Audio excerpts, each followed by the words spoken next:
믿을 수 있는 내 편은 하나. 있잖아, 난 연금 같은 건 잘 몰라. 입금만 해놓고 관리도 안 하는 복잡하고 어려운 연금. 있잖아, 난 퇴직연금도 잘 몰라. 누군가 관리 좀 해주면 좋겠어. 어디다 맡겨볼까?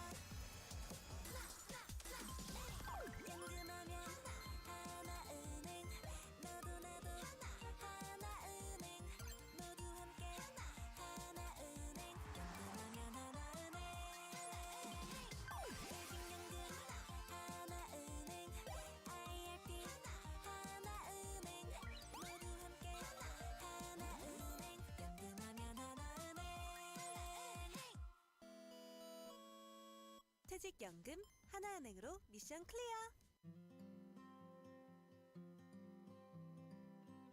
지금처럼 인생의 행복을 이어나가고 싶은 한 분 한 분의 마음 평생 지켜드리고 싶어요.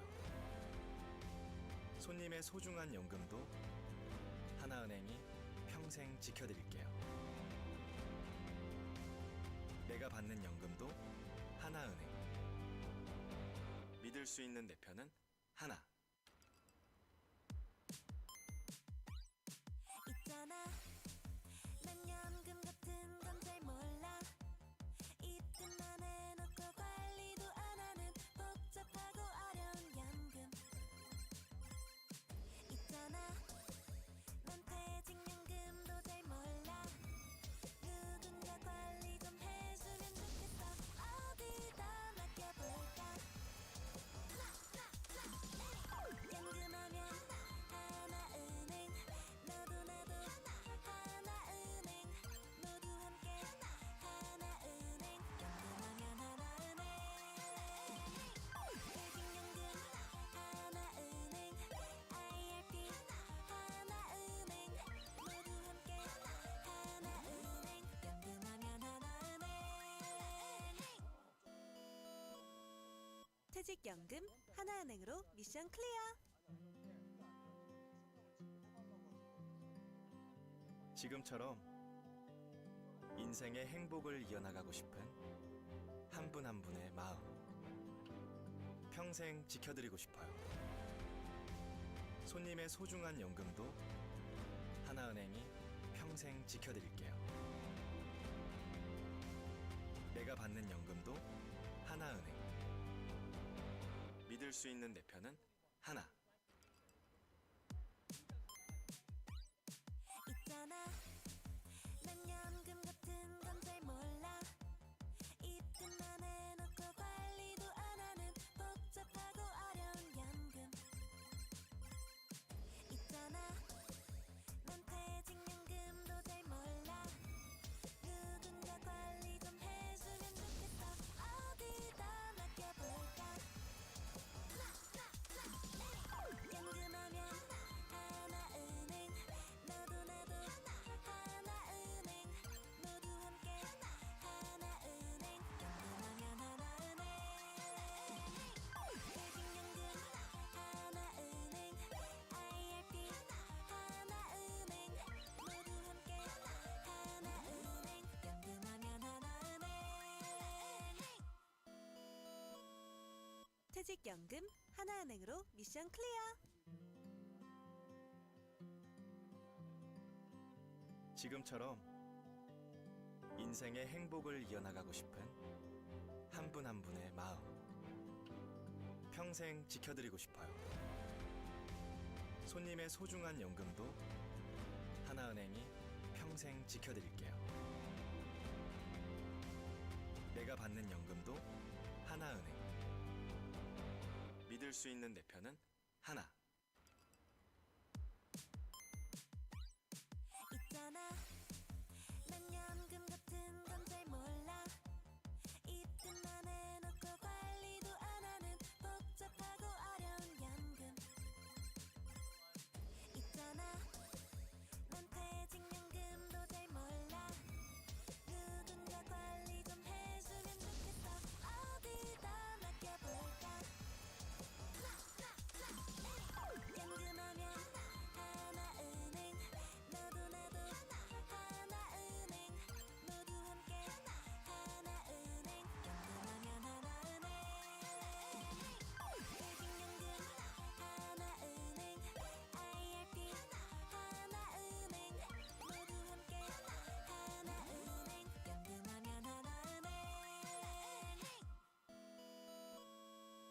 퇴직연금 하나은행으로 미션 클리어.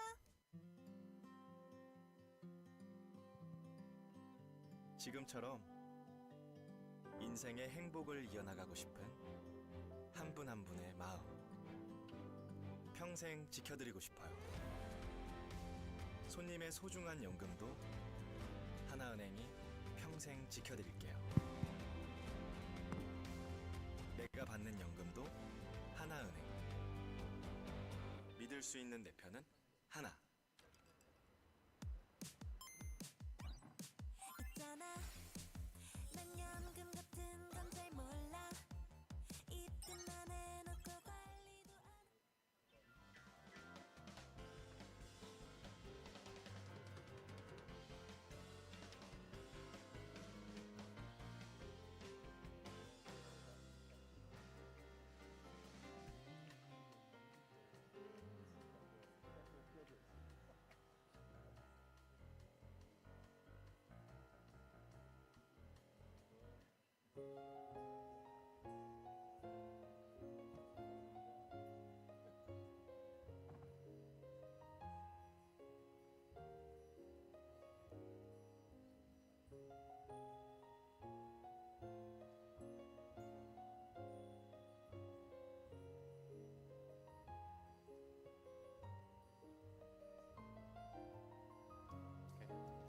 Hi everyone. Whoa. Hi everyone. Welcome. Welcome to this special roundtable on living with machines, comparative literature, AI, and the ethics of digital imagination. Now, our hope for this session is that it will have a roundtable feel, so a conversational feel in which we'll take in questions from people in the audience as well as from one another. So if you're right at the back and you felt like coming forward, that would help develop that atmosphere.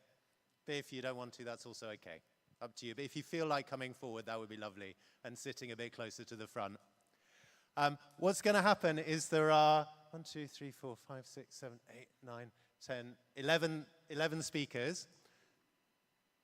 Horn, are you okay, so everyone's on the program, so if you want to see who we are, please look at the program with the addition of Horn Saucy, who's joined at the last minute. Fantastic, welcome. And we're going to speak in quick succession for just 5 minutes each, giving a lightning talk that addresses the issues of the session. So that will take about the first hour. And then after that, we want to go into roundtable discussion, in which each of us will pick up on some of the things that the others have said, and in which we'd really like to have questions and discussion and points from the audience to engage with as well. So all our names, except Horn's, are on the program, and each of us will each introduce ourselves before we start. So we're gonna speak from where we're sitting at the table. So I'm gonna start. So my name's Matthew Reynolds. I'm from Oxford,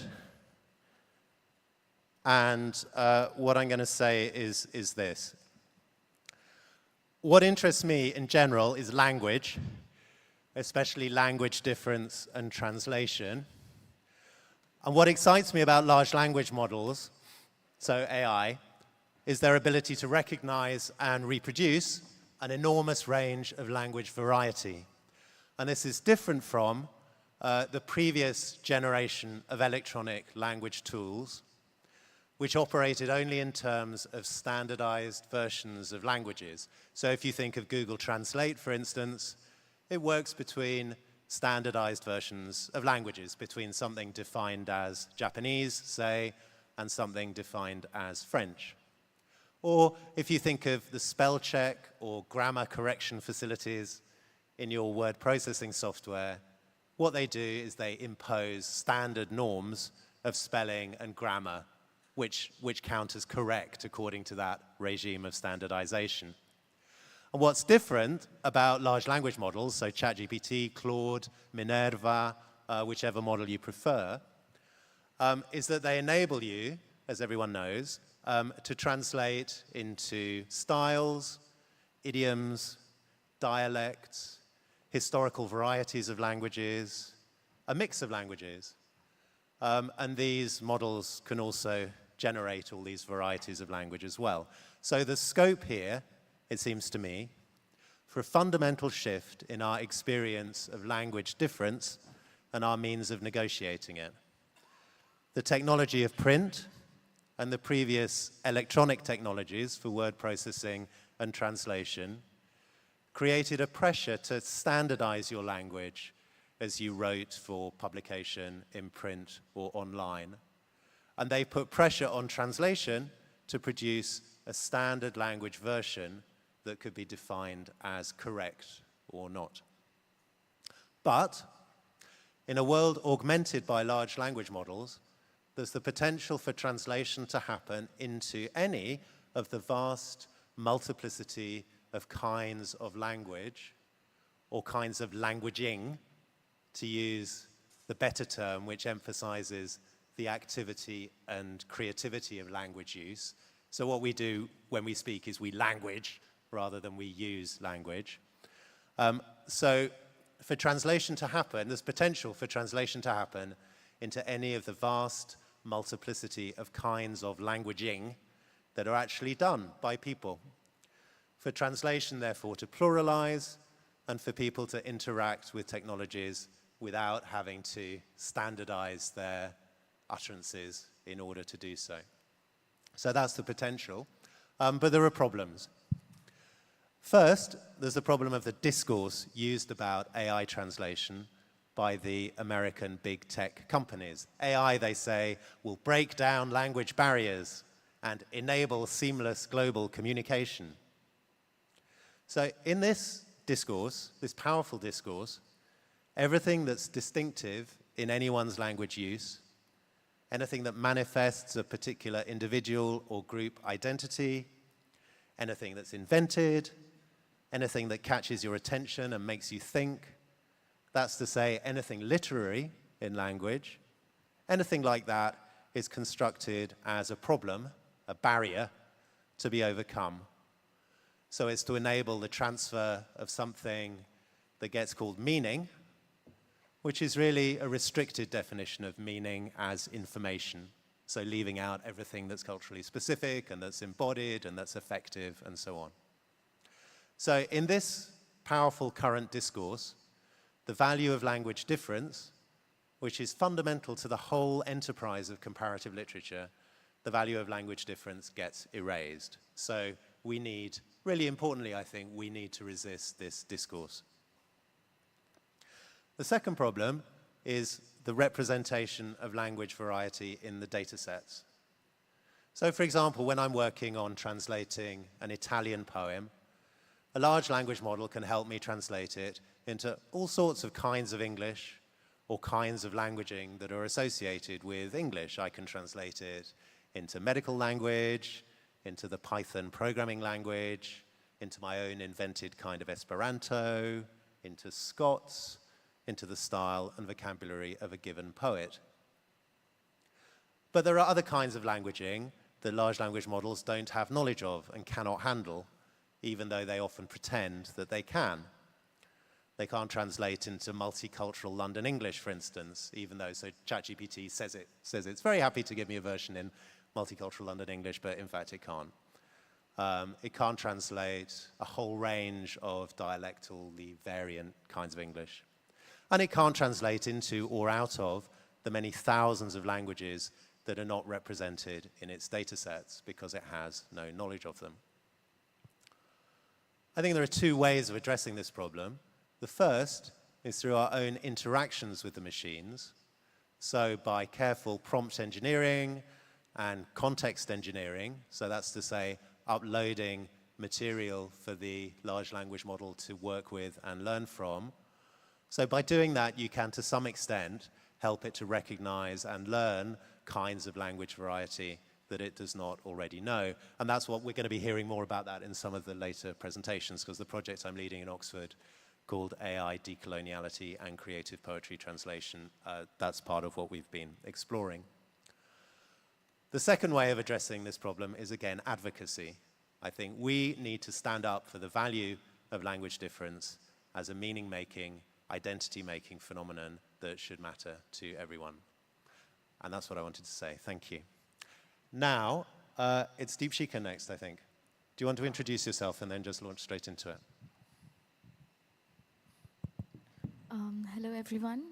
Good afternoon. My name is Deepshika, and I am speaking here in capacity of the project that I have been working with Matthew on. It's called the AI Decoloniality and Creative Poetry Translation Project, and I draw from my doctoral research on Mia poetry and the Mia poets of Assam, and I take it further to the other low-resource languages in the Indian context. So what I'm going to speak today here is a little bit about my the work that I've already done and what I intend to, or what are the ways in which I can engage with it further.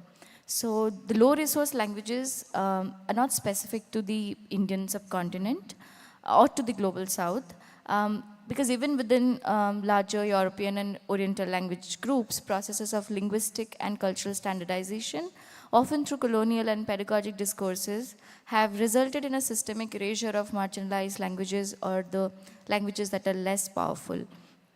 So I worked with the Mia poets of Assam, who the Mia community is a migrant community who moved to Assam during the 1890s, 1900s, early 1900s, from undivided Bengal, and they have been framed as illegal immigrants in the Assam. So the current processes of the National Register of Citizenship, which seeks to detain and identify illegal immigrants, poses a threat to this community. So a group of poets started writing poems on Facebook, and they were writing these poems in the language that they spoke at home, the Mia Bhasha, which is not considered as a language. Now, these poems were translated and they received a lot of critical acclamation, and then it became an issue because a lot of police cases were made against these poets, but it led to the formation of a strong identity movement in the Lower Assam and the districts in the Lower Assam, where Mia is an Urdu word called gentleman, which is used here as a racial slur to vilify these Muslims, and it became a marker of identity. So the movement is sort of geared towards reclaiming the signifier. Now, my work with this project began with me trying to translate these poems using AI. So in the beginning, ChatGPT had no idea what Mia was. So this experiment is also sort of a testament to the dialogic nature of the engagement of the human and the AI. And over a period of time, I realized that there were a lot of latent bias that is present within these existing LLMs that it picks up on because of the way it translates languages that it doesn't have a lot of resources about. So one of the ways in which I thought that we could think further about is these communities that do not have a written presence, or they have existed largely in the oral traditions, there is a lot of knowledge production, but it does not take place in the scope of the written or print. So with the advent of digitality and AI in digital mediums, it's actually helpful for these communities who have used social media and digital platforms as a mode to register their resistance. So the digitality then can sort of mediate the circulation and translation of these forms of expressions in speech varieties that are not written down. I would also like to stress on the need to incorporate methods of humanities and social sciences in the study of low-resource languages, which have been perceived as a quote-unquote a problem in the computation of LLMs. And this, I believe, will inevitably lay the framework for discussion on ethical considerations of having people and their lived experiences as quote-unquote resources for AI model trainings, which is quite contrary to the way we use low resource languages. I've also been successful in prompting several ways in which some of these complex linguistic overlaps can be marked in these AI translations. So what I'm aiming forward, or what I'm trying to do further, is an AI ethical human collaboration where through prompting we can have the human mediate AI without having to compromise on questions of ethics. So because it's marginalized communities, we have to also look at the ways in which it can eventually benefit them, how it is going to benefit the people that I'm working with, and it can also be taken forward to the other unscheduled or oral language cultures in India. Thank you. Great, thank you. And next it's Nick, I think. You can just start speaking and it magically works. Okay, great. Thank you. I'm Nick Wong from the University of Hong Kong, and I teach Chinese-English translation. Primarily, I work with text Chinese language materials from Southeast Asia. And I think my interest in digital humanities methods is to rethink questions of literary modernism outside of European traditions, as well as the received tradition of mainland Chinese ideas. And so my corpus that I use is a literary journal from Malaysia, written in the Chinese language from the 1950s and 60s. And this intersects with the Cold War period, decolonization, mass migration, refugee movements. And so really interestingly, to think about this journal, it was mainland Chinese refugees and exiles who went to Hong Kong. And later, a few years after, they moved to Malaysia and Singapore as part of an anti-communist front supported by the US institutions of arts and culture. But then their version of modernism, interestingly, I think is quite different from what you imagine in other places. So I'm thinking of using digital humanities methods to rethink the time and space of how Malaysian Chinese people think about modernism. And so two approaches that I use, one of it is GIS mapping of literary networks. And what does that tell us about the arc of modernism, decolonization, and humanism? So what I do is I collect geospatial information, data about publishers, translators, and authors, as well as locations that are mentioned in the specific text. I map it out as a way of rethinking the spatial boundaries, direction, network of how ideas and texts circulated across Southeast Asia, mainland China, Taiwan, and Hong Kong. So the use of relationships and data, relationships and location as data is, you might think, compromise or a little bit skewed. Because it selects one path and forecloses another. What Miguel Escobar Varela, a digital historian, he calls it deformative or deformative and ergodic. But I think a DH method could also facilitate reinterpretation of existing narratives about Cold War modernism in Asia. So for example, Yip Wai Lim, a famous translator, scholar, he translated T.S. Eliot, The Wasteland, for the journal Chao Fun, which I'm studying. It can be identified as Taiwanese, right? Based on where and when he translated T.S. Eliot, right? It's a very specific moment. So I use this tag rather than his other possible identities as a Hong Kong poet or a US academic. So this geotag, this instance that I mentioned to you, stands out and can be used to model new unacknowledged spatial relationships and connect to broader literary networks that we have not discovered. So I intend to use this GIS mapping of the journal for students to use to study both Malaysian, Singaporean literary modernism, as well as the circulation of literary ideas in mainland China and Hong Kong. And as for the second project that I'm doing, it is a word embedding approach. So I'm basically mapping modernist concepts as vectors. So you typically think of modernism as style, as genre, as shifts in editorial visions, but then I'm thinking of vectors. How can we put it or map words and their contexts along a mathematical space, right? And show certain relations that have not been thought about.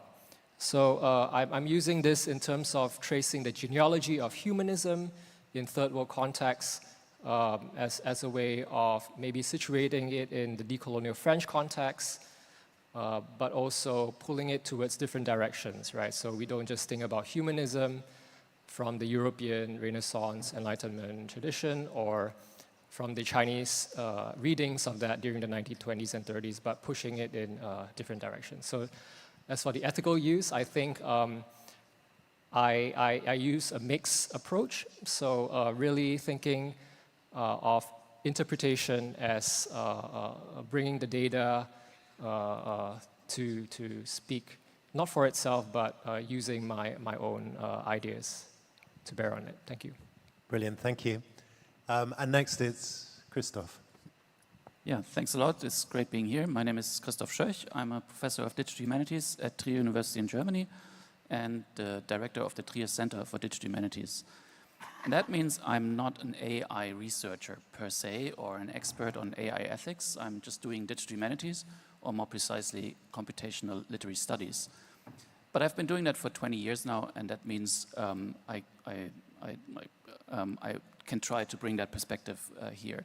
I use computational methods in all of my research, whether it's for to discover patterns in literary history, or to use statistics for comparing groups of texts, or using machine learning for authorship attribution, for example. I also run a master's program in digital humanities where the students learn how to program, how to handle databases, how to handle XML, etc., and statistics. So I'd like to make 3 quick points, one on terminology, one on different tools for different tasks, and one on responsible use of LLMs. So the first thing is I think we need to be really mindful of terminology, and I really appreciate Matthew just not using AI, but LLMs, because AI is now a cover term for anything from very decades-old machine learning algorithms to autonomous robots interacting with the environment and learning at the same time. And that's vastly different things, obviously, but everything is lumped into this hype of AI. So I think in our context, it would be important to distinguish at least between 3 types of AI. One is generative large language models, so Claude, Gemini, etc., ChatGPT. And they are really good at responding to prompts in plausible sounding prose, right? That's what they're trained for. They're conversational agents, and some have said they are stochastic parrots because they just blather along, right? But they're actually very good in understanding language, or let's not say understanding, in handling and interacting with language in context. And that's very valuable because we want to go beyond just the word forms, just the character sequences. We want to go to the meaning of texts. And they can actually handle that on some level at least. But then there's non-generative large language models, like word embeddings that Nicholas is using, or BERT-style embeddings. And they are really powerful ways also of interacting with language on the level of meaning and context. So we don't always need large language models, generative large language models for that. And then of course there's traditional machine learning, classification, clustering, that we can still use as well. And so my second point is it's really important to know what kind of AI to use for what kind of task. And most importantly, to know when not to use AI, or at least when not to use generative large language models. We get the hype tells us they can do anything. But actually, they're good at certain things and unreliable in other things. And we need to make educated choices about what to use in what context. For example, yes, generative LLMs are great to extract context-dependent, meaningful entities from text, which we want to interact with, or which we want to collect and count and whatever. But it's really hard to constrain them to a specific task. because they're generative models. They will always use the input and their own output to generate more language, and they will depart from your prompt unless you sort of constrain them. And they're not really transparent. They will give you an answer, but you never know where it comes from. Why this particular answer, not another one? And if you try it the next day, you will get a different answer. So in terms of reliable, transparent, reproducible research, they're really, really highly problematic. And simpler alternatives like static large language models, word embeddings, or even classical machine learning algorithms, they are in comparison much more transparent and reproducible. And so I think much more suitable for research. And so to finish the third one on some best practices maybe, so if you do use large language models, if we do use large language models, whatever kind they are, and of course we do, because they are fascinating tools. There's a couple of things that I think are really important. So one is, if you want to aim at transparency and reproducibility, for example, it's super important to actually use local open models and not go to ChatGPT. And that is slightly more difficult to do because you need to have a tool that runs them for you on your computer. You may have to invest at your office in a stronger desktop computer. But it allows you to reproduce your findings much better. In terms of reliability, I think we should only use generative LLMs for tasks that we can evaluate. So tasks that have an answer that we know, so that we can check whether it actually works reliably, continuously. And if that is the case, then we can apply it. But open-ended questions, what happened? How does it work? Those are really tricky to evaluate, and so it's dangerous to use LLMs for that. And finally, I think it's important to remember that we should, as humanists, focus on human-centered AI. And that means AI can always only be a tool, and the responsibility for what we do with it stays with us. And I think it's really dangerous to delegate the responsibility to the LLM and just say, hey, the machine said that, it must be true, or it must be the right decision or the right answer. And the responsibility to use them, not use them, and how we use them rests with us. Thank you. Brilliant, thank you. Next, Simone. Okay, nice talking in this panel, in this round table. I am Simone Rebora, professor of comparative literature at the University of Verona with an expertise in digital humanities. I want to share with you today just a couple of reasonings and notes about the practice of collaborative annotation in computational literary studies. Of course, it connects quite strongly with what was said by Christoph just now. To me, collaborative annotation can be considered really as a meeting point between the practice of the so-called distant reading and also close reading activities, because you can go through the annotation done by humans to reach then a distant reading, a computational analysis of text. How it works, generally it works with the goal of developing a machine learning classifier. That means you have a group of people that annotate a fair amount of text. Annotating means assigning labels to different parts of the text based on the presence or absence of a specific phenomena that can be of different kinds, narratological, emotional, cognitive, and so on. Then people need to work in parallel without knowing what the others are doing, because it's necessary to find a possible agreement between people, so that if different people work on the same task, they can reach not really a perfect agreement, but at least a fair, a good agreement.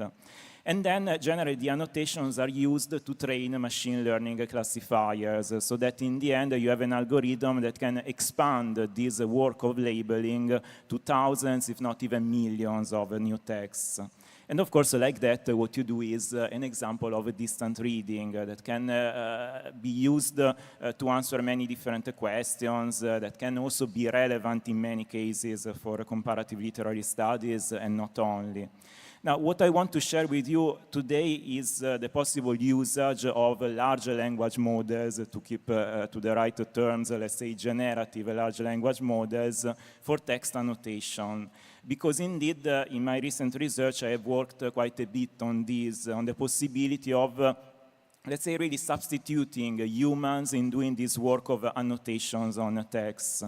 For example, in a paper that actually published a couple of years ago, we worked on sentiment analysis, the identification of emotions for German children's books.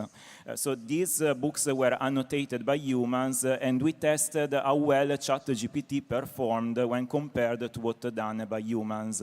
That, in the end, our result was not that bad, in the sense that they behaved quite well, let's say, like an average annotator, like an average human being who is doing this kind of task.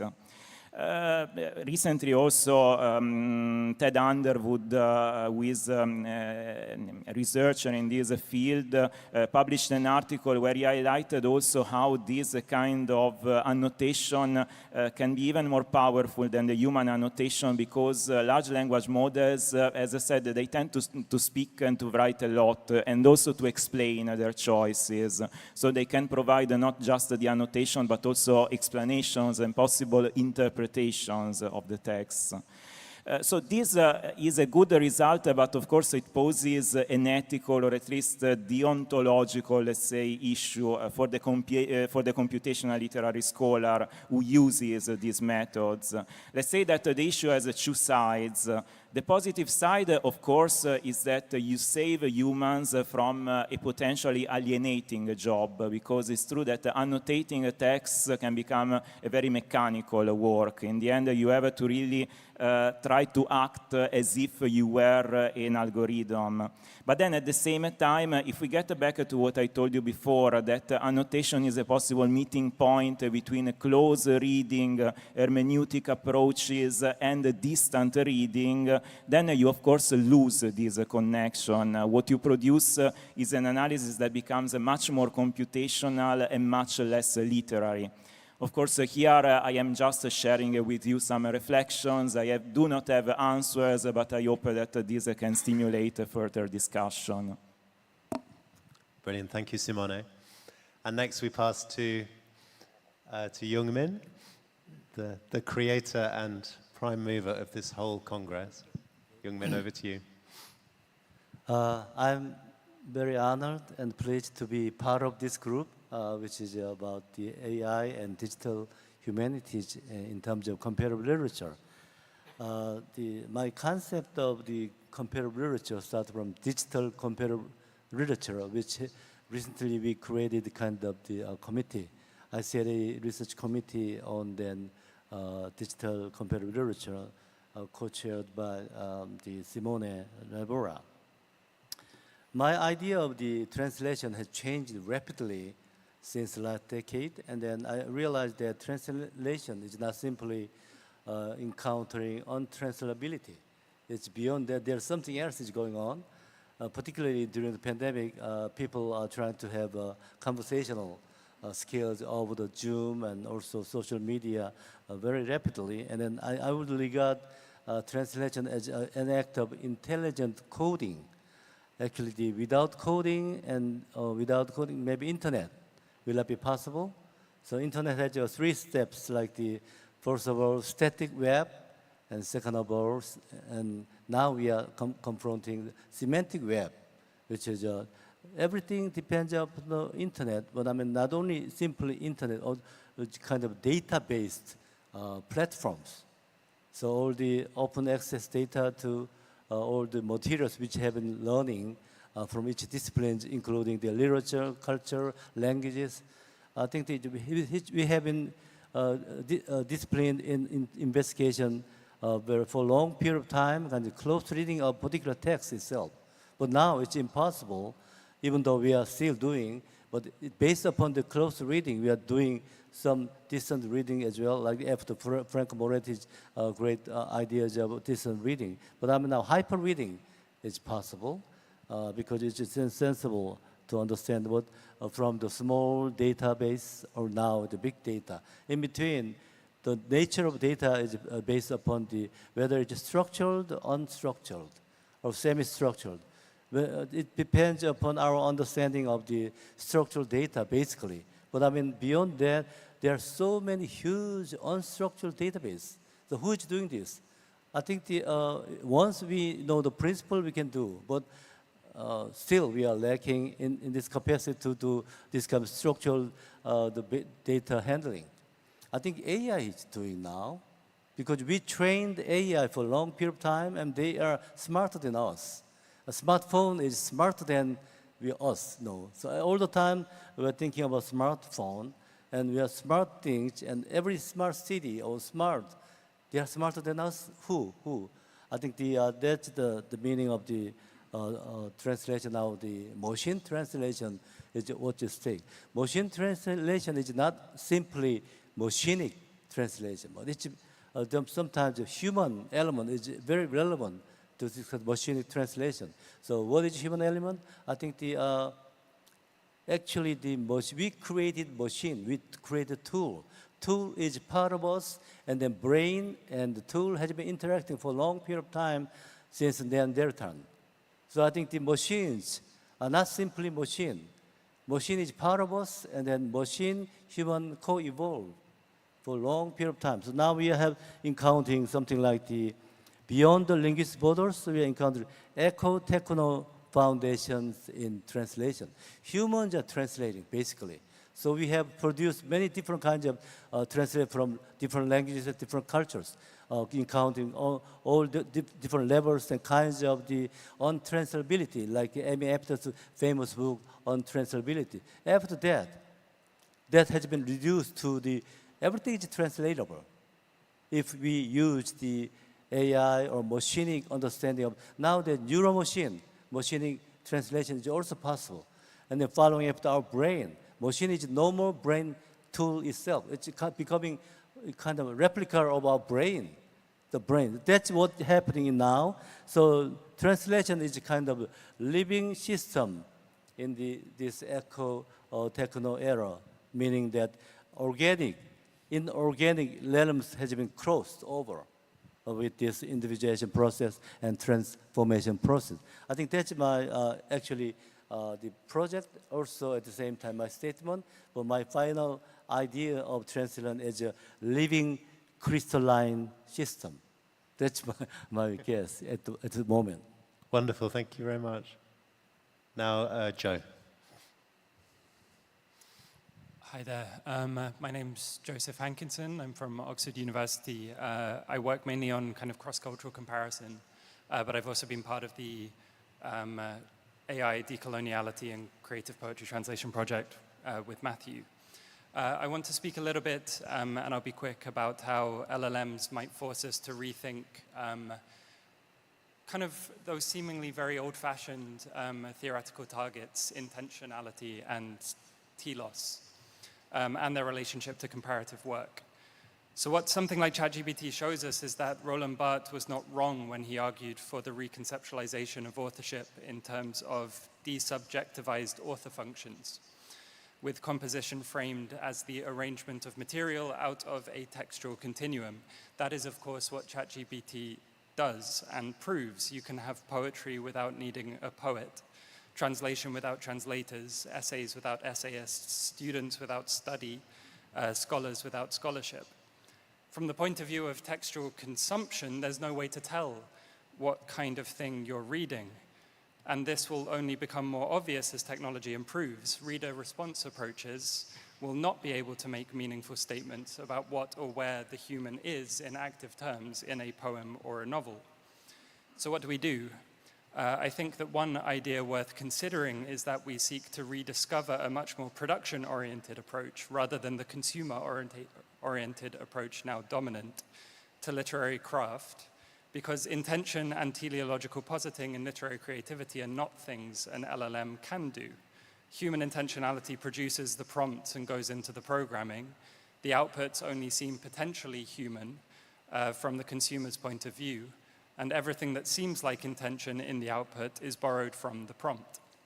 So the kind of ethical provocation is that we must recenter production, intention, telos if we wish to remain humanists. And so something like comparison must be thought of now as the production of relational possibility rather than the consumption of similar texts, with the essay conceived as a site of reception only.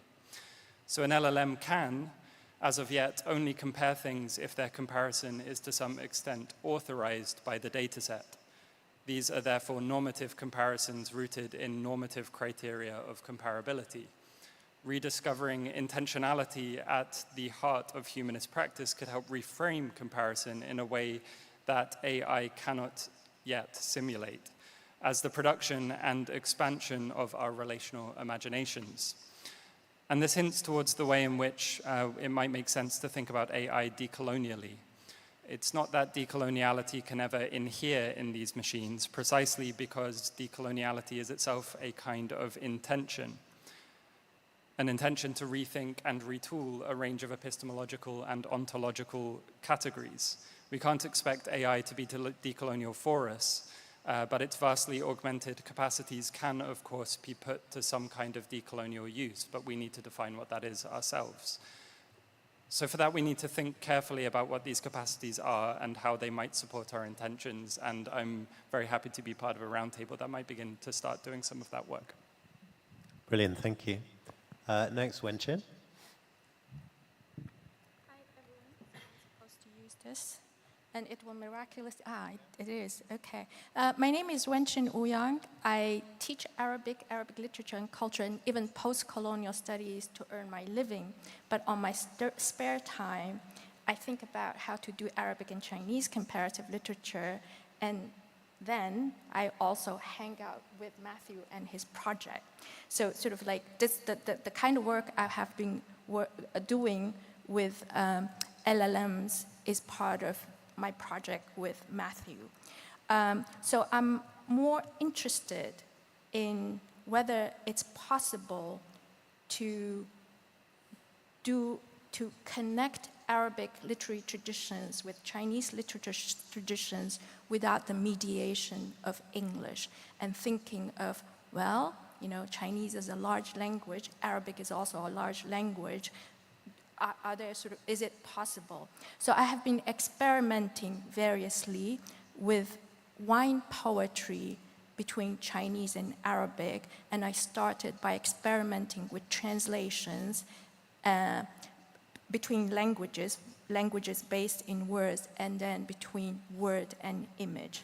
But most recently, and this is the part that I will share with you right now, and then come to some sort of observations about my work in relation to research or thinking about comparative literature. So in my most recent experiment, I asked ChatGPT to do research on my behalf in 2 instances. In the first, I asked her to translate a Tang wine poem, 花间一壶酒 by Li Bai, into Arabic. It offered me variations of metered classical Arabic poems. She even offered me her own original composition. In the second instance, I asked her to fetch the text of another poem, Jiang Jingzhou, also by Li Bai, then identify similar or parallel poems in classical Arabic poetry. She took me directly to Abu Nuwas, and Abu Nuwas is famous for his wine poetry in Arabic, but also for his role as a ritual clown in the court of Harun al-Rashid in the Arabian Nights especially, right? And after some give and take, right, and targeted prompts, I was offered other lines in relation to wine from famous pre-Islamic and early Islamic poetry. I asked for visualization of the first poem, and I was offered a postcard with a flower on the top left, a moon on the top right, and lines of disjointed Arabic letters at the center. So there's no poem, there's no poetry, just disjointed letters in Arabic, right? I asked for Arabic poems that convey the liberality and magnanimity of Li Bai. In this case, I was offered non-wine poems.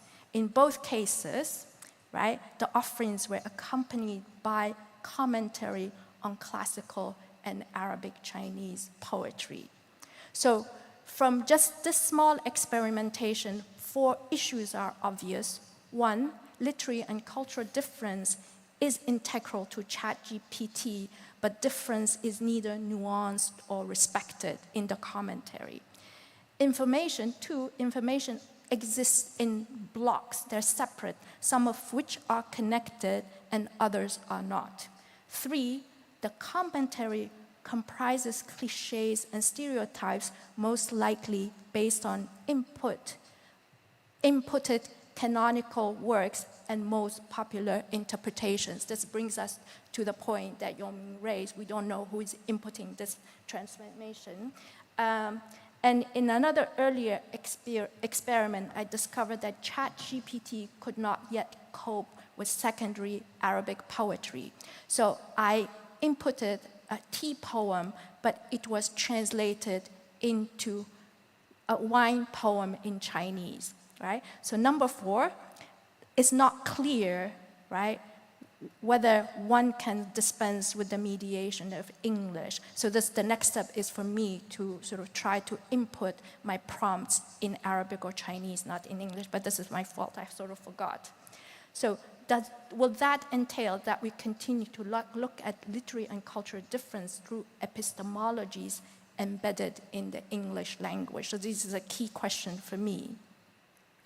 But perhaps what is most fascinating part of the experience with ChatGPT is the speed in which she met my demands. It did in less than 1 minute a task that would have taken me days to complete as a seasoned researcher.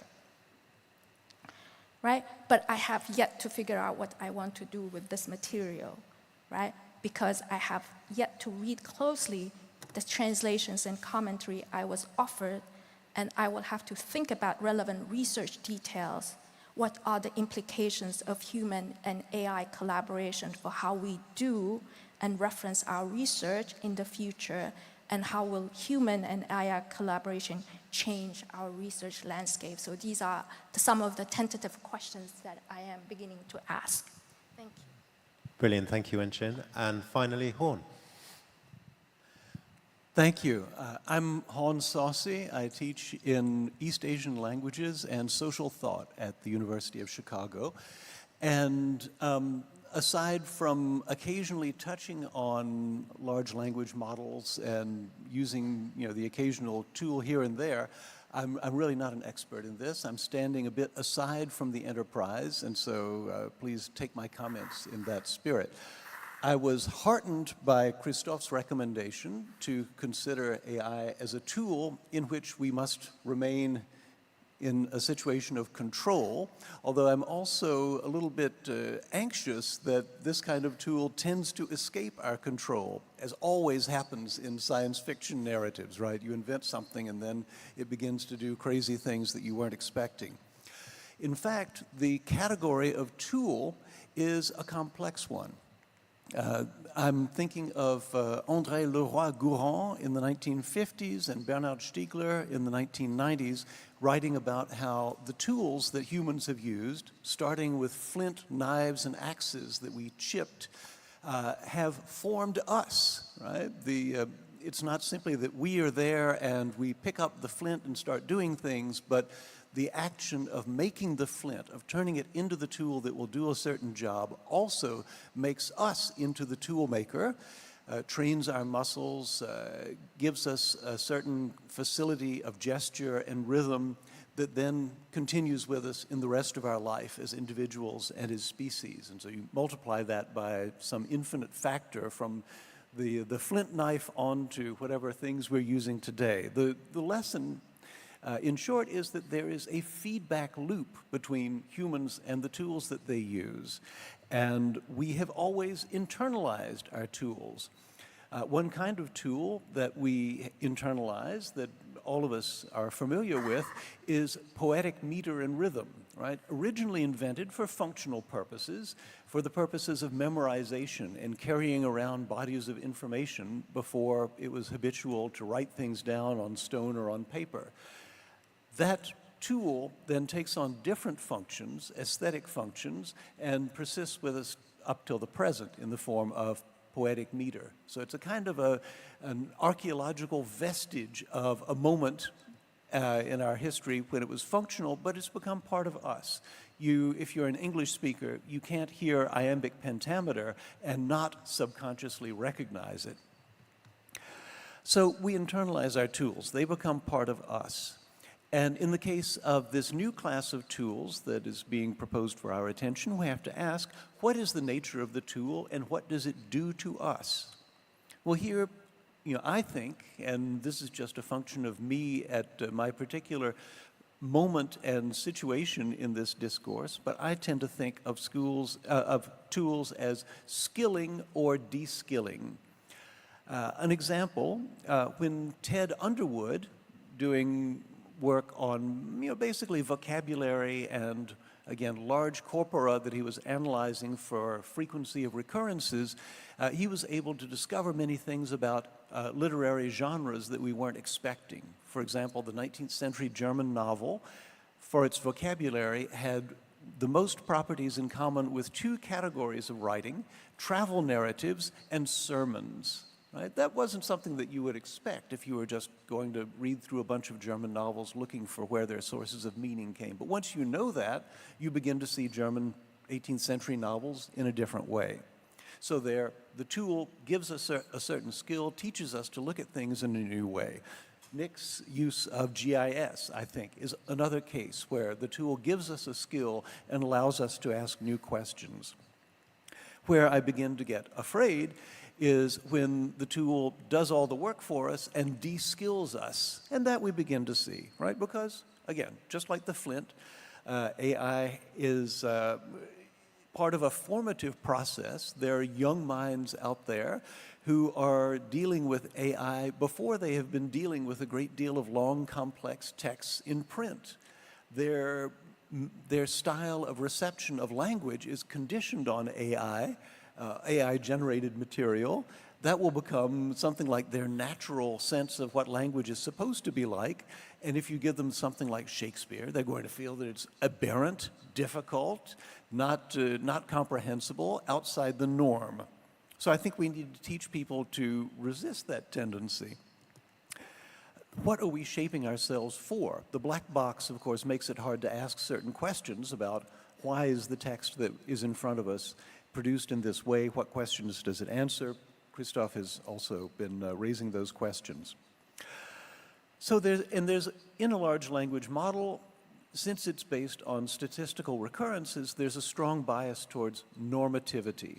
So here, as my resistance heroes in this struggle, I want to propose a class of texts that you know very well, the texts of modernism, often written from colonial and marginal viewpoints. I think of writers like James Joyce, Hugh McDermott, Paul Celan, and the Korean poet Yi Sang, who has recently been brought to our knowledge in English through Don Mi Choi's wonderful translation.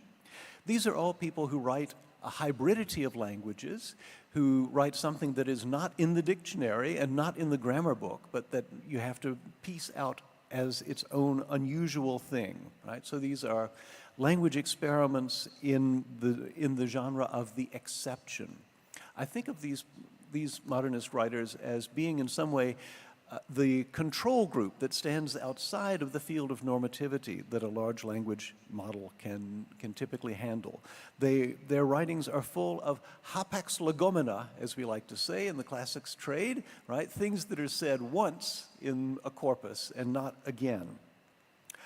The difficulty and opacity that arises from these things then leaves us readers of modern literature as a sort of control group outside of the experiment that might be performed on the rest of humanity as it engages with AI.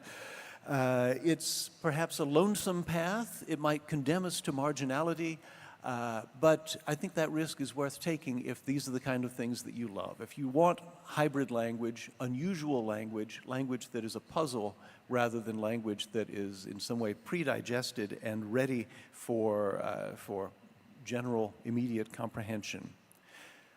So there's my proposal of why we still need literature in an age of AI. Brilliant, thank you. Thank you, Horn. For me, that was a really kind of exhilarating series of... sorry, Shenke, goodness. Sorry, I forgot you. Please go, please go.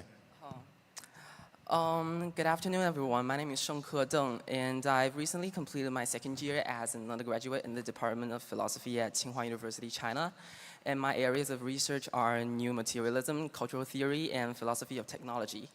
And first, I would like to express my heartfelt gratitude to the organizers for giving me the opportunity to be here and present my work. And as someone still early in my academic journey, possibly the youngest in the whole Congress, I am well aware that my project may contain many limitations and areas for improvement. So I sincerely hope for your understanding, and I truly welcome any feedback or suggestions you may have.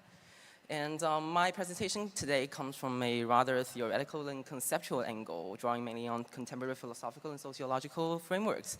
So today I'll briefly present the core arguments and implications of my research titled Crisis of Subjectivity in Technological Networks, Bruno Latour and Impersonal Generation in Digital Age, which brings together Bruno Latour's ANT and the challenges posed by generative AI. So my motivation is simple but urgent.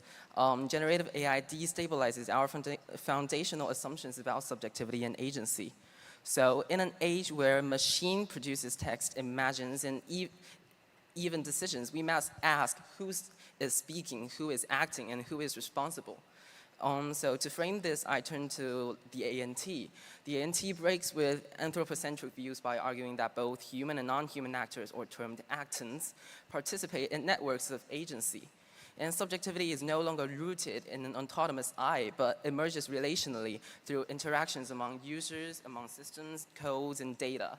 So the guiding question is, how does generative AI as an impersonal force impact traditional conceptions of subjectivity, and can the ANT effectively reframe this crisis?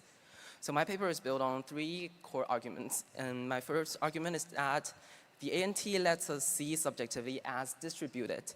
A useful concept here is the quasi-object, and it is something that blurs the boundary between subject and object. And let's consider the social media for an example. Our subjectivity online is co-produced by users, algorithms, and interfaces and infrastructure. So our agency here is not located, but circulated. And my second argument centers on what I call impersonal generation. Traditionally, language was thought to be the expression of a subject. I think, I speak. But with generative AI, language emerges anonymously, produced by a model trained on millions of voices. Thinkers like Maurice Blanchot anticipated this, writing that the writer belongs to a language that no one speaks, addressed to no one without center or relevation. And AI is now making this real. Speech without a speaker, authorship without authority. The French pronoun on, meaning one, they, or we, captures this ambiguity. In AI-generated discourse, I would like to say it is on who speaks, not I, not you, not like everyone. It's on who speaks, not a subject, but a diffuse, impersonal process of output. And so this brings us to the ethical core of this project. If no one is speaking, who is responsible for what is said? So my third argument is that subjectivity is not erased, but relocated from the origin of speech to the response to speech. Rather than being perceived as the initial originator of intentional actions, subjectivity should be understood as a reflective, ethical entity responding critically and responsibly to generated outcomes. And drawing on Judith Butler, I argue that ethical subjectivity arises not from authorship, but from being addressed, as well as responsibility emerges only in reaction to the other. And for Rosie Braidotti, subjectivity is not fixed, but a dynamic becoming defined by our capacity to respond to both human and non-human actors. So this shift has a few profound implications. So the first one is that the ANT is powerful descriptively, but it fails to address ethical accountability. So my research suggests that we need to supplement it with thinkers like Foucault and Deleuze, who interrogate how power circulates invisibly in such networks. And the second one is that the concept of impersonal generation opens new questions about authorship, intention, and responsibility. In a world where content is generated anonymously, we urgently need new ethical frameworks. And third, I propose a revised model of subjectivity as a reflective, responsible responder rather than an intentional initiator. And this involves recognizing our roles as moderators and interpreters of generated content, not its originators. It is a form of collaborative subjectivity, may I suggest, where we intervene after the generation, setting limits, evaluating outputs, and reclaiming normative responsibility. So this leads to my concluding questions, which I believe are central to any philosophy or a subject of subjectivity. So when generation no longer belongs to any I, can we still say I am responsible? Who bears the consequences of what is produced, and who defines its limits, and who reconstructs an ethical we in a world where speech belongs to all? And these are the urgent tasks before us, I think, not just as philosophers, but as participants in an evolving technological commons. I'd like to thank you very much, and I welcome your questions and reflections. Thank you. Brilliant, thank you. That was a great way of concluding. That was a great way of concluding, connecting as it did to Horn's concerns and Joseph's remarks and Christoph's comments right at the beginning in particular. What I'd like to do now is open the discussion to contributions and questions and remarks from everyone in the room. And in order to do that, Gabriele, I'm going to give this mic to you. If you'd like to ask a question or say something, please do. But if you could also circulate the mic around the room so that people can use it. Of course.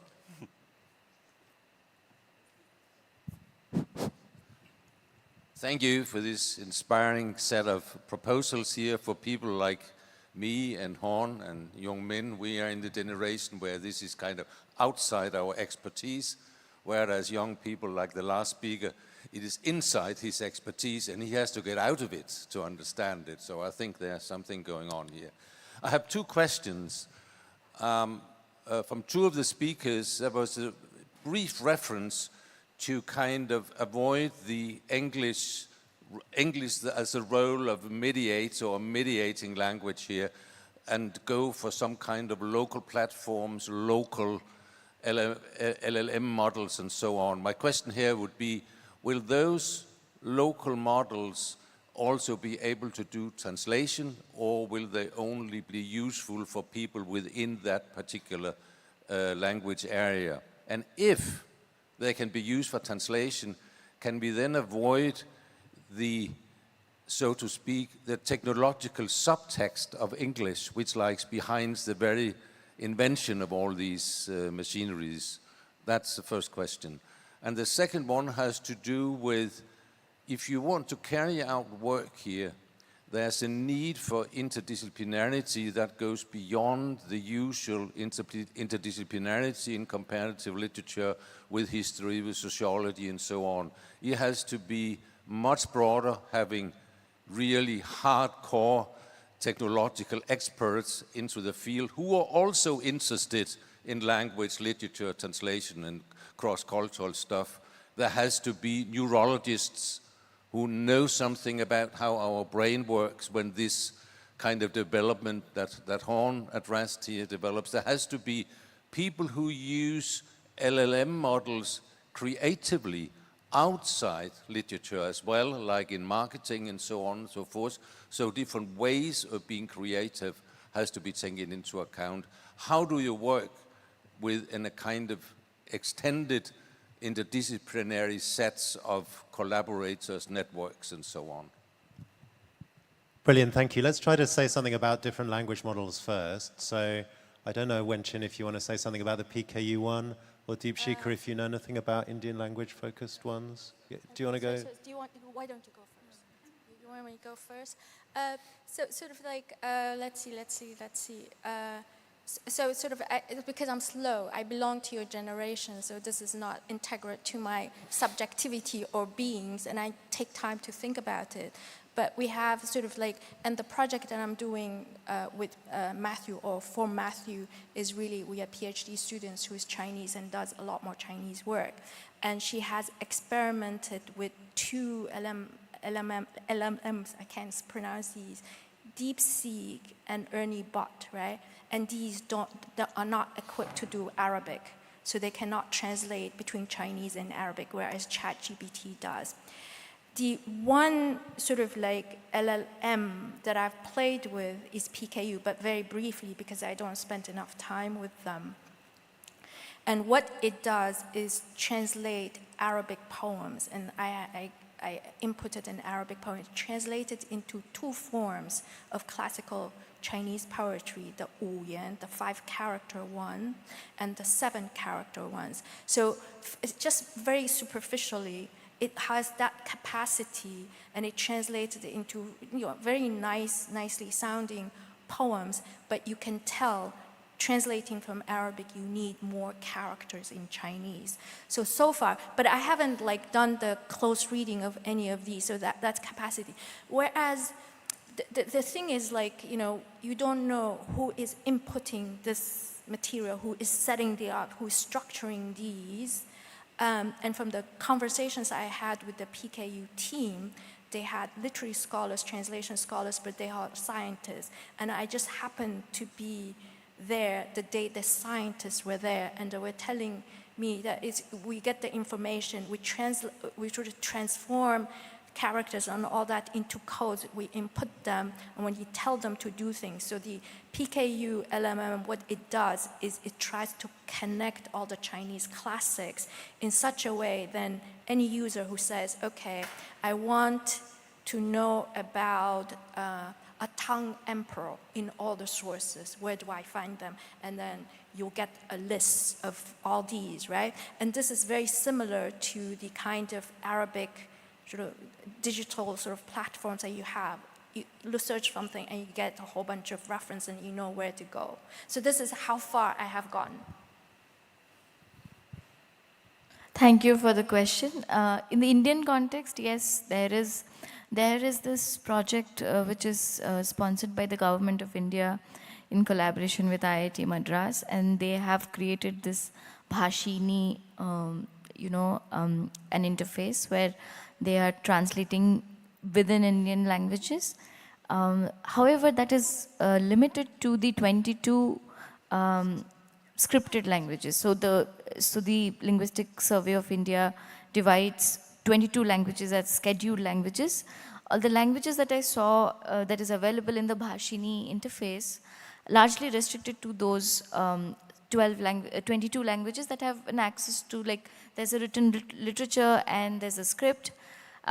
In the context of this project, what I was interested in was what happens to languages that do not have that written presence. And in the context of India, because of the multilingualism and how language boundaries overlap, because the states were divided later, in order to sort of create for the construction of the nation. So the creation of states on the basis of the linguistic factors don't really take into account the language difference and the diversity of languages that is spoken within each state. So in India, every state has several other languages that are spoken. So for those languages which have not been able to, due to several factors, one of the most important factors is standardization due to political reasons. So which part of that particular state gets represented in the written depends a lot on the political context. So in the state of Odisha, for example, the Odia that is spoken in this capital, which is Bhubaneswar, is very, very different from Sambalpuri, which is an entire language in itself. So in the context of India, I feel I agree with you that we do need to expand this collaboration, not just in terms of humanities and social science, but to speak to people who will help us with the larger sort of manifestation of these experiments, because what I am doing is an one-on-one thing with, let's say, this LLM. So if I'm using another device and I'm inputting the same prompts, I'm not getting the desired outputs, because I have been speaking to this LLM for quite some time now for it to understand at least trying to make it understand what decoloniality, so to say, means. So I agree with you. So I think what I was trying to aim at was to talk to people who are working on AI and sound, so that these oral resources of the people speaking in existed in the oral traditions can be used without necessarily like a written intervention, because the whole politics of the print culture also comes in. I'm still yet to meet and finalize people for that. Brilliant, thank you. I think Christoph wants to. Just a very quick reaction, and to maybe to clarify what I meant when I said local models. I think there are two types of local models. One are models trained for specific purposes. For example, translation between two specific languages or a set of languages. And in that sense, they could specifically be trained on languages other than English, avoiding this dominance that the major models certainly have. And I think you could call them localized models or specialized models in that sense. And then there's a second sense of local model, in the sense that it's a model that you run on your own computer, on your desktop, so locally to where you work, right? So rather than using Meta's servers or OpenAI servers, you run them on your own machine. And their advantage is that you don't give away your data, because the data stays on your computer and they are stable. You know exactly what model you're using, whether it's today or 2 months later, it will still be exactly the same model that you downloaded at a certain time. And I think we need both kinds of models. And ideally, we need local and localized models for the kinds of tasks that are of interest to us, very specific tasks involving specific language pairs, for example. Great, Simone. Yeah, I just want to add a very small note on what you mentioned about the possibility of doing interdisciplinary research with people who make a creative use of large language models. I mean, I understand the point in the sense that it answers to this fundamental question of the difficulty in discussing, in having an actual communication with people coming from different disciplines. But I see also the risk of a disciplinary loop there, in the sense that if you want really to get deep into providing some good results when dealing with these technologies, it's true that you have to deal with hardcore scientists who do this kind of job very deeply. And actually there is, of course, the issue of communication. Maybe there my only suggestion would be to use intermediaries. I refer here to this community of digital humanities. Digital humanists, in the end, are those people who try really to put themselves in between to establish this possible dialogue between people from humanities and literature and people who computer science who cannot really communicate. And sometimes really there is the need of this community to be called into question and to act as an intermediary in these kind of situations. Brilliant, really, really nice suggestion. Because it is, I mean, it's extremely, so, I mean, the people at work on generating large language models, I mean, there are thousands and thousands and thousands of them doing intensely technical work, and it's quite, as Simone, as you were suggesting, it's quite. I mean, I think it's importantly incumbent on us to reach out and try to engage in interdisciplinary conversations with that community, but it also is hard. So it's also quite a task. The other thing maybe I just wanted to add is that, I mean, maybe a good aspect of this kind of dominance of English in the models and everyone's worry, because it's not just us who are worrying about this, many people, is it's making visible as something to worry about what is already the dominance of English, even in the ICLA, isn't it? I mean, English is the dominant language of this convention.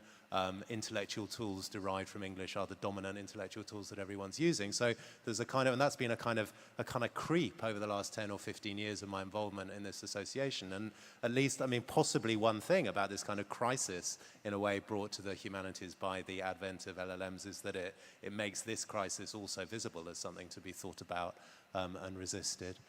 Other comments and questions and remarks? Brilliant, thank you. Okay, Yeah. Thank you all for a wonderful panel. My question has to do with the materiality of AI, and I'm struck by the absence of consideration of that, I think, especially in a panel where we're talking about various kinds of ethical concerns.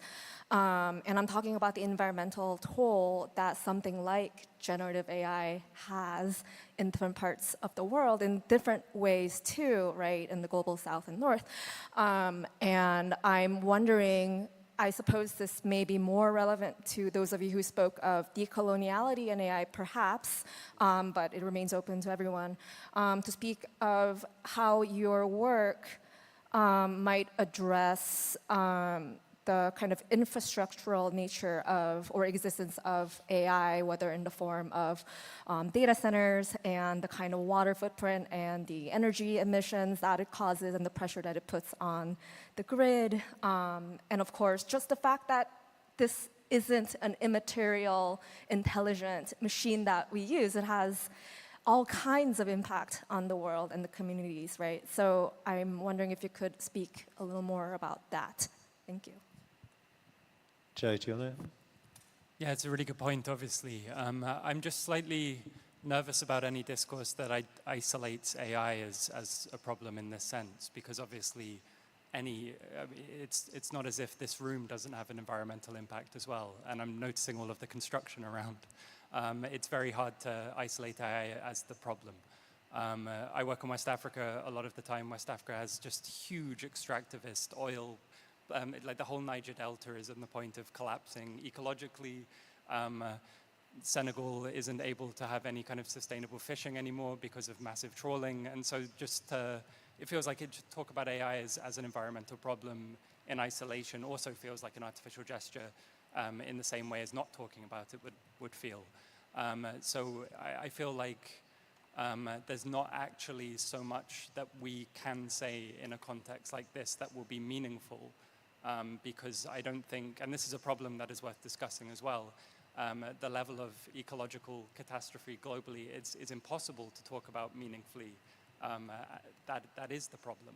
And so anything that I said now that tried to act like I have a solution or anybody has a solution would be artificial, which is, I guess, evidence of the scale of the problem.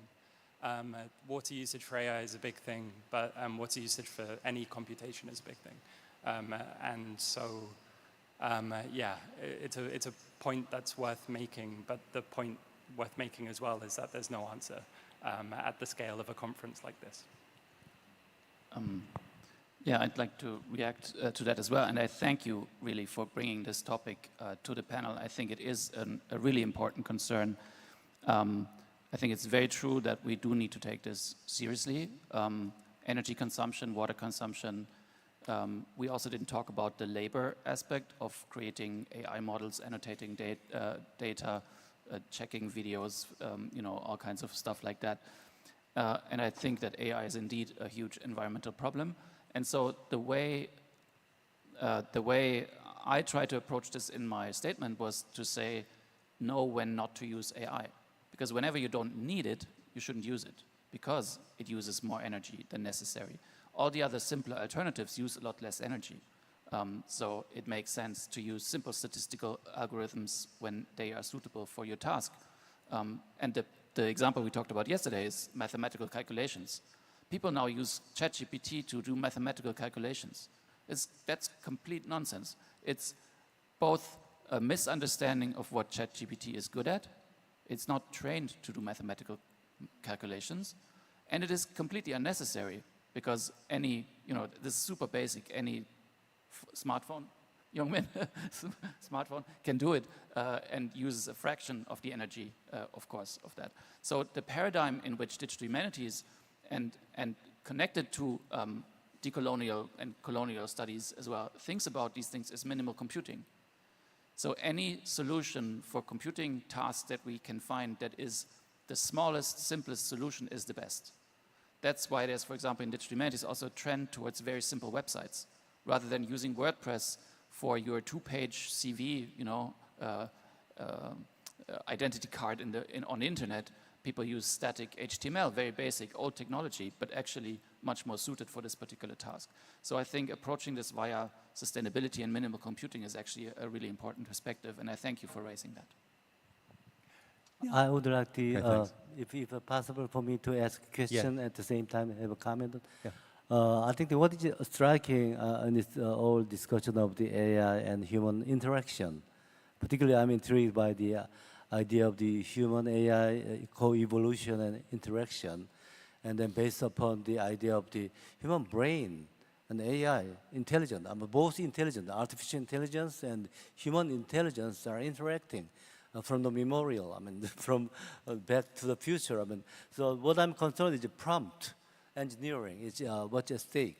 I think how do you create very useful and comfortable, or sometimes you have a mistake by creating something different prompt. Whenever I use the AI, the ChatGPT and Copilot, I realized that as far as I'm concerned about my own field, like the literature and poetry and creative thinking, if I'm specific enough to ask right question, I think question concerning technology, like Heideggerian instrumentality or something else, then right question is better in the sense that maybe we have to have a kind of right prompt. So I think I'm not sure how far prompt engineering now, the current status of prompt engineering. Maybe somebody can answer, because I remember that those of you have been answering the importance of prompt engineering. So could you clarify a little bit more about what's current status of the prompt engineering? I just wonder. I don't know. I would like to know. I don't know particularly. Yeah. Do you want to say something? No. Yeah, just that. I guess this also connects to the issue of appropriate use, which is to say that if you're using a large language model like ChatGPT, it's set up to provide for all sorts of different people asking it to do all sorts of different things. And if you want it to do something specific, so if you want it to work with literature, and if you want it to pay attention to certain aspects of the literary text, and if you want it to value some aspects of the language over other kinds of things, you need to be very specific, and it takes quite a lot of instruction to get it to focus and behave in the kind of way that you want it to. And actually what one realizes there is how niche the kinds of things that interest us are, so that ChatGPT's notion of a poem, say, is completely different from my notion of what matters in a poem, because it's a generalized, sort of popular cultural notion of poetry that is derived from the internet. And so you have to do quite a lot of explaining about what it is that matters to you. And so that leads to the construction of, a long prompt that is good to do just in, I think it's right, isn't it, that just doing that once rather than through a whole series of interactions is the more responsible way of doing it.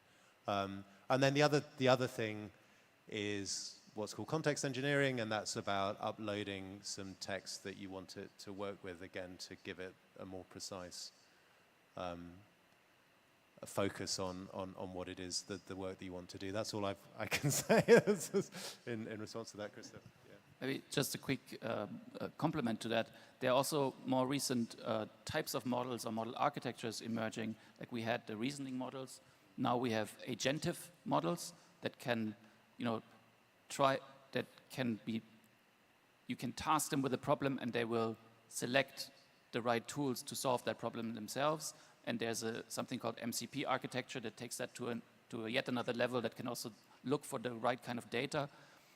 And so this is super sophisticated and interesting and recent stuff, but it goes, of course, in the opposite direction of minimal computing. So again, for those models, it becomes even more important to think twice about when to use them and when not to use them. Great. One last question, maybe. Oh, Horn, do you want to add something? No, go for it. I was just going to add one more word to this discussion, which is ownership, right? Who owns these AI models and who is profiting from them? That also has to do with the issue of control and has to do with the cultural resources that are fed into the large language models, generated by human beings who, as far as I know, were not compensated for their effort. So there's a lot going on here, from cultural resource down to natural resource. Many, many questions to be raised. Absolutely. Is there one last question in the room? Yeah, brilliant. Thank you. Thanks for the forum. It's very inspiring to me, and the first time ever to hear truly humanities experts talking about AI. I really learned a lot from this. One thing I want to ask is that I'm always also being confused by this distinction. I mean, people tend to having this distinction of AI as machine. And even though we know AI is not a machine, or I'm more specifically talking about LLM. And one thing that I would appreciate that you talk more, which I don't hear from the previous discussion, is about LLM. In fact, it is a technology, but it's large language, it's a language model. So we benefit from it because it's language-based. And then I want to hear more about this. Of course, it has an issue of agents. It has issues of instrumentality. But also, it does echo a lot of the language issues we've been talking about, right? Remnant, historical remnant, stylist, and subjects, like dialogic, in a sense. Okay. Who wants to? Yes, Simone. Very rapidly. Would you like to say something about this as well after Simone? After Simone, you go first. Then. Okay, very rapidly. I remember I was once at a conference with a computer scientist who at a certain point said that we as computer scientists cannot anymore understand these systems. The parameters are more than the number of atoms in the universe. So at a certain point, we will need to change also our perspective. And of course, this change of perspective means moving towards the language, moving towards what to us is actually an opportunity. This connects to what I was saying before. Is a possible meeting point, and I think that we should really take advantage also of this situation in order to establish a stronger dialogue with people coming from a very different perspectives, who many years ago were just working with neural networks and Python programming and so on and so forth. I'd like to, add a few more points, which I have mentioned in my paper, like full paper, but hasn't been presented. So I think there's a fundamental distinction we need to emphasize is that, like AI, as you have said, specifically LLMs, they are not machines that makes them like specifically impactful. It's that they operate through language. So we don't engage with LLMs because they have, mechanical components. We engage with them because they speak, right? That's what makes them uncanny. They inhabit the same linguistic space as we do. Like they generate meaning, they simulate, intention and appear to address us, even though like no speaker actually stands behind the word. So the real disruption is not actually machinic, it's discursive. It's about how language, once detached from a human speaker, continues to circulate, to persuade, to inform, and even to manipulate. So that's why the ethical problem, as I have mentioned, is so complex, because the text looks like it comes from someone, some human being, but that someone is no longer identifiable. So in this sense, like the LLM is actually, I agree with you, like it isn't merely a tool. It is it speaks in a voice that sounds like human but belongs to no one. Yeah, and but precisely because of that, it calls into question our assumptions about authorship and the responsibility and, who has the right or obligation to respond. Great, thank you. Nick, do you want to say anything under this rubric? Yeah, sure. I think it even predates LLM era. So to think about, based on philosophy of language, when perhaps the Cambridge Language Research Unit, like people like Margaret Musselman, were thinking about things like word and concept. I mean, linguistic people were deconstructing that, but then statisticians were also doing something different from that. And so I think right now the LLMs, I think we just got to be more critical. I mean, as new technologies develop, think about what resources of philosophies of language we draw on to develop our models. Yeah. Deepshika, Joe, anything to? I think I agree with you that it's for me the focus is language and the way language functions, because there has been a lot of the way we use language now is also changing depending on who has access to what. So I feel like this is one of those spaces where it sort of opens up different ways of looking at language and speech acts, because even though people are not limited to sort of using the written or the print, these speech varieties do find a representation in these so-called digital mediums. And now every platform is sort of integrated with AI, right? So I feel like the way in which language varieties and language difference, especially in the context of multilingual societies, work out, it draws our attention to the existing possibilities within, like, of course they're created from a very, structured and biased perspective, but within that LLM, I think there are loopholes which we can sort of, being the human mediator, we can sort of, navigate the way in which we want to. So I agree with what you were saying about the subjectivity part, and I've been trying to think in these lines that I might be wrong, but I don't think the AI is thinking in that way, because it's all the data that has been, it has gathered, and it's just computing it in an excessive, like the speed of the computation is so fast, it gives the impression that it's thinking and speaking like a human, but it's not. That's why it comes up with very random and bizarre outcomes when, it meets something which it doesn't know much about. So I think, yeah, I agree with you. And I guess just also to make the point that what is computably tractable in language isn't the whole of language. And so these are language models that represent language in a way that is incomplete, or at least not isometric with the way that we might represent language. And so a way of keeping in mind the fact that in a large language model, language is represented differently from how we might want to, or that sort of throws back on me to think about is the value of everything in our language that is not convertible into those vectors. So tone of voice and locality and embodiment and feeling and rhythm and everything that we're using now with our voices and our bodies as we interact with one another. Okay, we're out of time, a little bit over time. Thank you all so much for being here. Thank you to the panelists. Let's give everybody a round of applause.